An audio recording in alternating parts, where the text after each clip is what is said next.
जय श्री कृष्ण। ब्रह्म भुवनाल्लोकः पुनरावर्तिनोऽर्जुन मामुपेत्ति तु कौन्तेय पुनर्जन्म न विद्यते। अध्याय 8 श्लोक 16। व्याख्या। ब्रह्म भुवनात् पद में जो आ शब्द आया है उसको दो अर्थ होते हैं। पहला अभिव्यक्ति, जैसे ब्रह्मलोक को लेकर सभी लोग अर्थात ब्रह्मलोक तथा उससे नीचे के सभी लोग। दूसरा मर्यादा, जैसे ब्रह्मलोक को छोड़कर नीचे के सभी लोग अर्थात ब्रह्मलोक से नीचे के सभी लोग। यहाँ आ शब्द अभिविधि अर्थ में आया है। ब्रह्म भुवनाल्लोकः पुनरावर्तिनो। अर्जुन, हे अर्जुन, ब्रह्मा जी के लोक को लेकर सभी लोग पुनरावर्ती हैं अर्थात ब्रह्मलोक और उससे नीचे के जितने लोक सुख भोग भूमियाँ हैं उनमें रहने वाले सभी प्राणियों को उन लोकों के प्रापक पुण्य समाप्त हो जाने पर लौटकर आना ही पड़ता है। जितनी भी भोग भूमियाँ हैं उन सब में ब्रह्मलोक को श्रेष्ठ बताया गया है।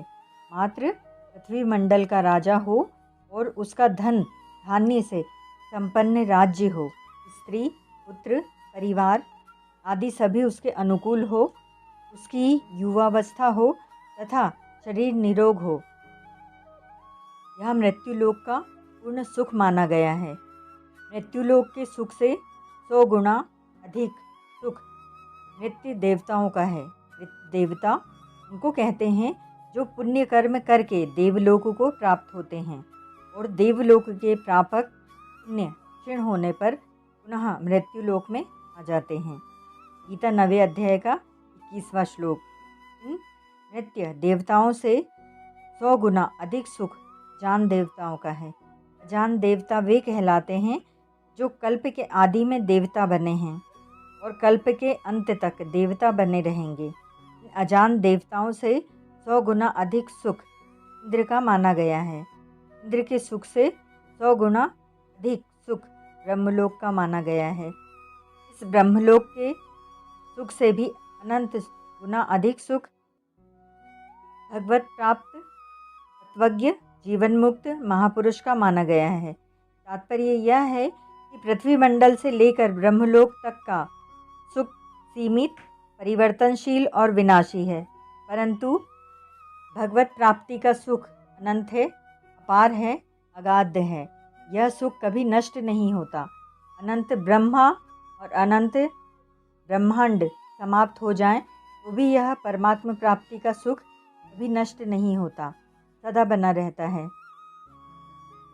पुनरावर्तिनः, यह एक भाव यह भी है कि ये प्राणी साक्षात परमात्मा के अंश होने के कारण नित्य हैं। अतः ये जब तक नित्य तत्व परमात्मा को प्राप्त नहीं कर लेते तक कितने ही ऊंचे लोकों में जाने पर भी इनको वहाँ से पीछे लौटना ही पड़ता है। अतः ब्रह्मलोक आदि ऊंचे लोकों में जाने वाले भी पुनर्जन्म को प्राप्त होते हैं।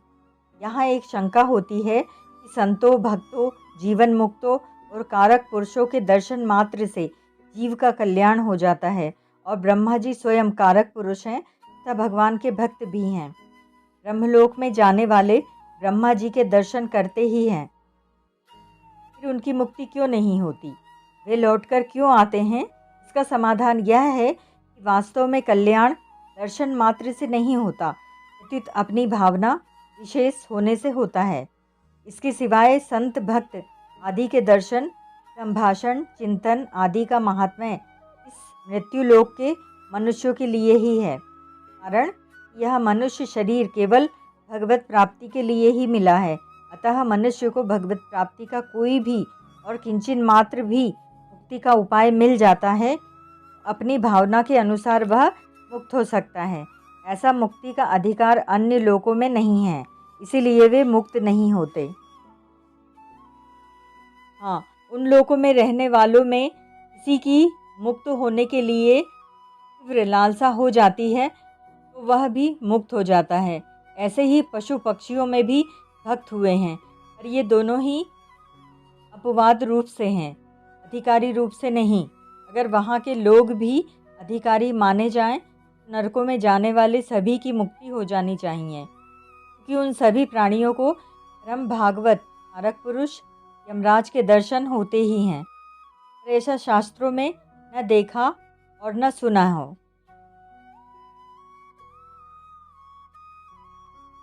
इससे सिद्ध होता है कि उन लोकों में रहने वाले प्राणियों का भक्त आदि के दर्शन से कल्याण नहीं होता। विशेष बात, यह जीव साक्षात परमात्मा का अंश है, ममेवांशः, और जहाँ जाने के बाद फिर लौटकर नहीं आना पड़ता, वह परमात्मा का धाम है। यद गत्वा न निवर्तन्ते धाम परम मम। जैसे कोई अपने घर पर जाता है, ऐसे ही परमात्मा का अंश होने से इस जीव को वहीं परम धाम में जाना चाहिए। फिर भी यह जीव मरने के बाद लौटकर क्यों आता है? जैसे कोई मनुष्य सत्संग आदि में जाता है और समय पूरा होने पर वहाँ से चल देता है, परंतु चलते समय उसकी कोई वस्तु दर आदि भूल से वहाँ रह जाए तो उसको लेने के लिए उसे फिर लौटकर वहाँ आना पड़ता है। ऐसे ही इस जीव ने घर परिवार जमीन धन आदि जिन चीज़ों में ममता कर ली है, अपनापन कर लिया है, उस ममता अपनापन के कारण इस जीव को मरने के बाद फिर लौटकर आना पड़ता है। कारण कि जिस शरीर में रहते हुए संसार में ममता आसक्ति की थी, वह शरीर तो रहता नहीं, न चाहते हुए भी छूट जाता है, परंतु उस ममता वासना के कारण दूसरा शरीर धारण करके यहाँ आना पड़ता है।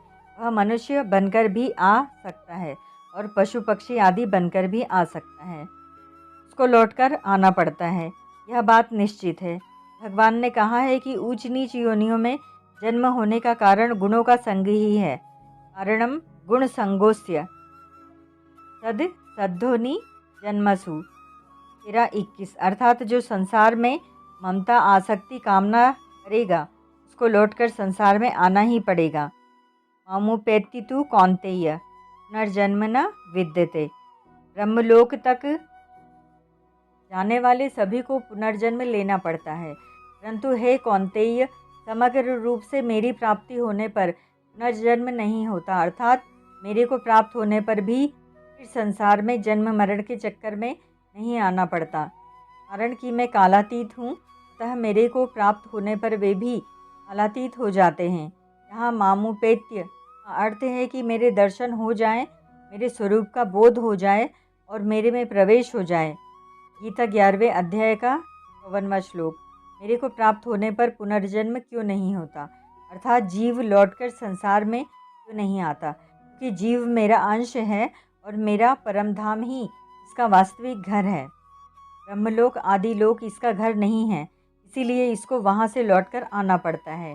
जैसे रेलगाड़ी का जहाँ तक का टिकट होता है, वहाँ तक ही मनुष्य उसमें बैठ सकता है, उसके बाद उसे उतरना ही पड़ता है।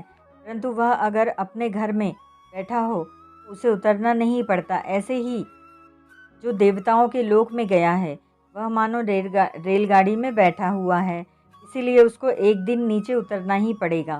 परंतु जो मेरे को प्राप्त हो गया है, वह अपने घर में बैठा हुआ है, इसीलिए उसको कभी उतरना नहीं पड़ेगा। तात्पर्य यह है, भगवान को प्राप्त किए बिना ऊंचे से ऊंचे लोक में जाने पर भी कल्याण नहीं होता। अतः साधक को ऊंचे लोकों के भोगों की किंचन मात्र भी इच्छा नहीं करनी चाहिए। ब्रह्मलोक तक जाकर फिर पीछे लौटकर आने वाले, अर्थात जन्म मरण रूप बंधन में पड़ने वाले पुरुष असुरी संपत्ति वाले होते हैं, क्योंकि असुरी संपत्ति से ही बंधन होता है। निबंधा यासुरी मता, इसलिए ब्रह्मलोक तक बंधन ही बंधन है। परंतु मेरे शरण होने वाले, मुझे प्राप्त होने वाले पुरुष देवी संपत्ति वाले होते हैं, उनका फिर जन्म मरण नहीं होता, क्योंकि देवी संपत्ति से मोक्ष होता है। देवी संपत्ति मोक्ष, गीता 16:5। विशेष बात, ब्रह्मलोक में जाने वाला पुरुष दो तरह के होते हैं। एक तो जो ब्रह्मलोक के सुख का उद्देश्य रखकर यहाँ बड़े बड़े पुण्य कर्म करते हैं तथा उसके फलस्वरूप ब्रह्मलोक का सुख भोगने के लिए ब्रह्मलोक में जाते हैं, और दूसरे जो परमात्मा प्राप्ति के लिए ही तत्परतापूर्वक साधन में लगे हुए हैं, परंतु प्राणों के रहते रहते परमात्मा प्राप्ति हुई नहीं और अंतकाल में भी किसी कारण विशेष से साधन से विचलित हो गए, वे ब्रह्मलोक में जाते हैं और वहाँ रहकर महाप्रलय में ब्रह्मा जी के साथ ही मुक्त हो जाते हैं। इन साधकों का ब्रह्मलोक के सुख भोग का उद्देश्य नहीं होता, किंतु अंतकाल में साधन से विमुख होने से तथा अंतःकरण में सुख भोग की किंचन मात्र भी इच्छा रहने से ही उनको ब्रह्मलोक में जाना पड़ता है। इस प्रकार ब्रह्मलोक का सुख भोग कर ब्रह्मा जी के साथ मुक्त होने को हम मुक्ति कहते हैं, परंतु जिन साधकों को यही बोध हो जाता है वे यहाँ ही मुक्त हो जाते हैं, इसको यधोमुक्ति कहते हैं। इसी अध्याय के दूसरे श्लोक में अर्जुन का प्रश्न था कि अंतकाल में आप कैसे जानने में आते हैं। इसका उत्तर भगवान ने 5वें श्लोक में दिया। छठे श्लोक में अंतकालीन गति का सामान्य नियम बताया और 7वें श्लोक में अर्जुन को सब समय में स्मरण करने की आज्ञा दी। 7वें श्लोक से 14वें श्लोक का संबंध है।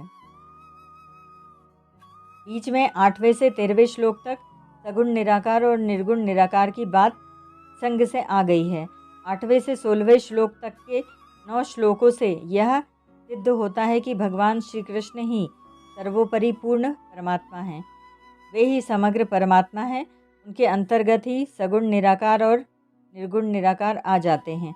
अतः इनका प्रेम प्राप्त करना ही मनुष्य का परम पुरुषार्थ है।